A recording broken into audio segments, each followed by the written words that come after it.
Elecciones 2023.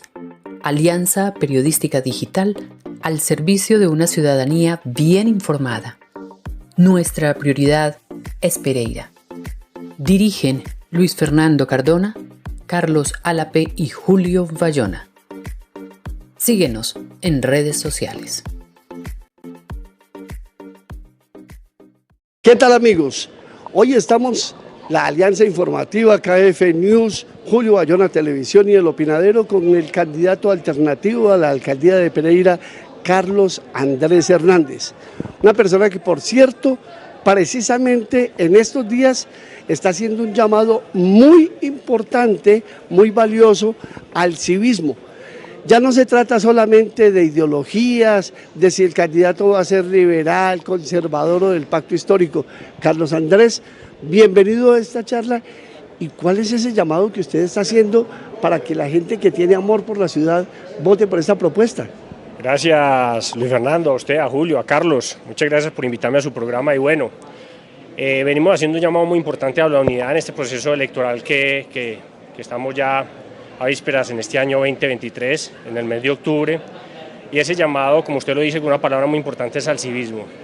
El civismo desde los orígenes de los pereiranos fue ese elemento de convergencia por el cual en medio de la diferencia se logró la unidad, una unidad cívica.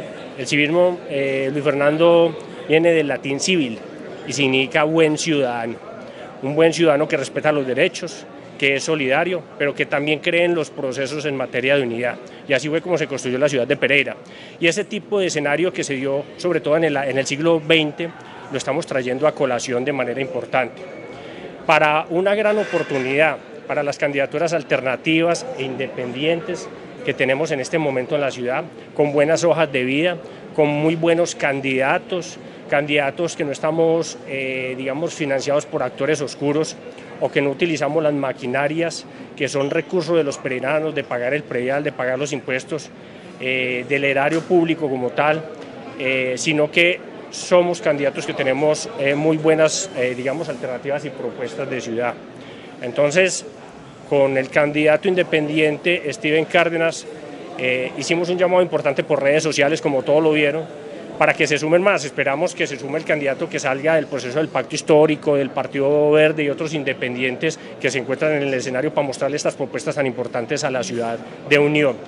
Sobre todo con un mensaje, Luis Fernando, nos despojamos de egos, de orgullos y mostramos a Pereira como superior, como interés superior colectivo, importante para los pereiranos, porque a Pereira la queremos y la amamos.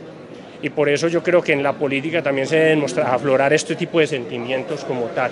Entonces, queremos hacer un proceso. Lo que hemos propuesto a todos los candidatos es que se unan y hacer una gran encuesta, que sería más o menos en el mes de julio, del 8 al 15 de julio, y determinar cuál sería ese candidato alternativo, porque yo creo, Luis Fernando y Julio, que sin egoísmos uno tiene que estar dispuesto a medirse con cualquier candidato. Además, porque aquí lo que mide uno es propuestas de ciudad, ideas, pensamientos programáticos, por medio de argumentos que se quieren llevar a los diferentes escenarios. ¿Cuál es la respuesta que ha tenido ese llamado? ¿Qué impacto tuvo ese video que ustedes sacaron con Steven Cárdenas haciendo el llamado a la unidad? El día de ayer sacamos un video, yo también hice una columna importante diciendo Pereira como bien supremo de los pereiranos, como esa joya que todos queremos y amamos. Y esa respuesta ha sido fabulosa, Julio. Empresarios, medios de comunicación nos han manifestado que ese es el ejemplo que se debe dar, que aquí no hay que mostrar egoísmos, que aquí no hay que mostrar diferencias de grupos. Siempre hemos pensado, y en particular considero, que la mejor forma de lograr la unidad es respetando la diversidad. Y ese es el llamado que estamos haciendo. Pero a todos los pereiranos les gusta y es lo que están esperando, una tercera alternativa, que no nos obliguen simplemente a las dos alternativas, por ejemplo, que se mostraron hace 4 años, de las maquinarias, contra unos candidatos que a costa de lo que sea quieren lograr el poder. Acá tenemos candidatos buenos y es lo que queremos, que el electorado enfoque su mirada a otro tipo de propuestas, alternativas e independientes. Cuando usted habló de candidatos que están dispuestos a lo que sea, pues hizo unas aseveraciones muy fuertes. Nos habló acerca de 4.000 contratos de prestación de servicios para constreñir al elector. Luis Fernando, el alcalde en una entrevista dijo que eran cerca de 3.000, nosotros miramos con varios profesionales que nos acompañan en el portal de contratación del Estado colombiano, el SECOP, y a fecha de hoy ya superan los 4.000. Uno no puede decir que los contratos de servicios no se requieren en las estructuras del Estado y en las diferentes secretarías e instituciones, son importantes, pero ¿para qué se utiliza? ¿Para llevar a cabo el objetivo y el bien de lo que es la función pública o para presionar, ganar electorado y generar toda esa maquinaria y los recursos de los peregrinos, que es muy delicado? Es que usted y yo pagamos un predial más o menos entre 1, 2, 3, 4 millones de pesos para que lo paguen un contratista, donde muchas veces lo que lo sacan a la calle es hacer políticas. Entonces eso es delicadísimo, no solamente porque constriñen al contratista y lo obligan a hacer política, que muchas veces lo que quiere el contratista es trabajar, ser idóneo y entregar los objetivos de su contrato, sino también porque se utilizan los recursos del Estado para eso. Entonces hay una doble connotación, que eso está castigado por el Código Penal. Esa denuncia se hizo por parte de la MOE en el Comité de Seguimiento Electoral y nosotros la ratificamos. Los recursos de nosotros, que nos duelen a nosotros, de nuestros padres, de nuestros abuelos, que hacen un esfuerzo grande para pagar el predial de los impuestos, no es para hacer política. Hay que dejar que, yo siempre he considerado que uno enamora para motivar, y que es más importante para enamorar que las propuestas y las ideas, no obligar a la gente a hacerlo. Entonces eso es lo que no nos parece. Más aún, el alcalde ya tuvo unos procesos penales frente a eso, y también el senador que lo patrocina, y lo que le pedimos es que sean mesurados y que sean prudentes con este tipo de acciones que no son buenas. Hagamos un debate sano, sin presiones, con argumentos que sean demostrables. ¿Usted cree que de pronto ese tipo de costumbre de constreñir, de obligar al contratista a que necesariamente tiene no solamente que votar, sino que conseguir 30 o 50 referidos, ese tipo de costumbre puede terminar siendo patentada por las autoridades? No, lo que hacemos un llamado a las autoridades para que se pongan firme, investiguen, la Fiscalía, la Procuraduría, la Personería, que la ha visto muy aparte de estos procesos, porque es que el Comité de Seguimiento Electoral, por eso decidimos no participar en el Comité de Seguimiento Electoral, porque se volvió un comité de aplausos con el tema de las vallas ilegales.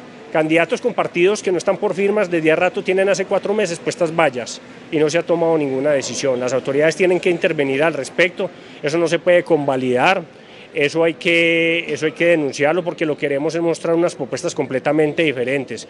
Por eso le decimos a la ciudadanía, miren muy bien quiénes son los candidatos, quiénes los financian o qué están haciendo con los recursos del Estado, y enfoque su mirada a candidatos buenos, con propuestas buenas, que quieran trabajar para la gente y que tengan vocación de servicio. ¿Usted cree que hay una doble moral en la administración?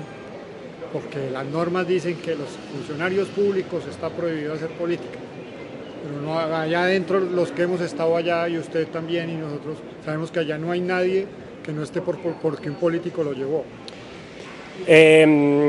Julio, esa pregunta es excelente y quiero como aclarar unos aspectos. ¿Qué es el Estado? El Estado es la institucionalización del poder político. ¿Qué quiere decir? Que primero se dieron las fuerzas antes de salir la república. La política es importante en medio de ese debate de propuestas para crear las instituciones, pero lo que no se debe utilizar es esos recursos ya desde la estructura del Estado para el tema de hacer política como tal. Eso ya se vuelve un elemento perverso y macabro. Política sí, politiquería no. Politiquería no. Más aún, te voy a contar algo. Existe una sentencia de la Corte Constitucional que dice que se puede hacer política en 2 sentidos para los funcionarios. Existen 2 tipos de política, activa y pasiva. La activa es el proselitismo político, echarse un discurso en plaza pública, camiseta, arengas, publicidad. Un funcionario público no puede hacer una política activa, pero sí la puede hacer pasiva. ¿Qué quiere decir? Usted puede ir a una reunión política, escuchar a los candidatos, porque el voto es programático. Usted puede ir a plaza pública, sentarse en una silla, escuchar al candidato a la alcaldía, porque tiene unas propuestas de gobierno, en esos cargos uninominales, y es importante conocer las propuestas para tener un voto consciente y saber qué decisiones toman. Pero son 2 cosas completamente diferentes. Lo que no puede hacer un funcionario es política activa. Elecciones 2023. Alianza Periodística Digital al servicio de una ciudadanía bien informada. Nuestra prioridad es Pereira. Dirigen Luis Fernando Cardona, Carlos Álape y Julio Bayona. Síguenos en redes sociales.